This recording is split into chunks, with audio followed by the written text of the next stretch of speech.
కేంద్ర హోంశాఖ సహాయక మంత్రి బండి సంజయ్ మంగళవారం వేములవాడ నియోజకవర్గంలో పర్యటించారు. ఈ సందర్భంగా వేములవాడ పట్టణంలోని మునూర్కాప్ కమ్యూనిటీ హాల్ నిర్మాణానికి శంకుస్థాపన చేశారు. ముందుగా బండి సంజయ్ ని మునూర్కాప్ సంఘం సభ్యులు శాలువతో సత్కరించి పుష్పగుచ్చం అందజేసి ఘన స్వాగతం పలికారు. అనంతరం ఆయన మాట్లాడుతూ కుల సంఘాల బలోపేతానికి సంఘం సభ్యులు పార్టీలకు అతీతంగా పనిచేయాలని సూచించారు. ఎంపీ నిధుల నుండి 15 లక్షల రూపాయలను మునూర్కాప్ కమ్యూనిటీ హాల్ నిర్మాణానికి మంజూరు చేశామని తెలిపారు. ప్రధానమంత్రి నరేంద్ర మోడీ సారథ్యంలో అన్ని వర్గాల ప్రజలు అభివృద్ధికి పాటుపడతామని అన్నారు. ఎన్నికల వరకే రాజకీయాలు, ఎన్నికల తర్వాత రాజకీయాలకు అతీతంగా ప్రతి ఒక్కరం కలిసి ఈ ప్రాంత అభివృద్ధికి పాటుపడాలని సూచించారు. అనంతరం వేములవాడ పట్టణంలోని భీమేశ్వర గార్డెన్ లో కృతజ్ఞత సభలో కేంద్ర హోంశాఖ సహాయక మంత్రి బండి సంజయ్ పాల్గొన్నారు. ఈ కార్యక్రమంలో బీజేపీ నాయకులు, కార్యకర్తలు పాల్గొన్నారు. సహకారం తప్పకుండా మీకు చేయడానికే నేను నా బాధ్యతగానే భావిస్తాను. నాకు ఎప్పుడు అహంకారం కానీ గర్వం కానీ ఇవన్నీ ఉన్నాయి. నేను గతంలో ఎట్లా ఇప్పుడు గట్టినే ఉంటా, ఫ్యూచర్ కూడా గట్టినే ఉంటాను.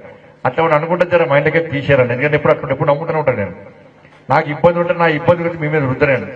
నేను పడే ఇబ్బందులు నేను పడుతూ ఉంటా, నేను భరిస్తూనే ఉంటా. భరించాల్సిన బాధ్యత నాకు ఉంది కాబట్టి నా బరువు అంతా మీ మీద పెట్టా, మీ బరువును మోసే బాధ్యత నేను తీసుకుంటాను.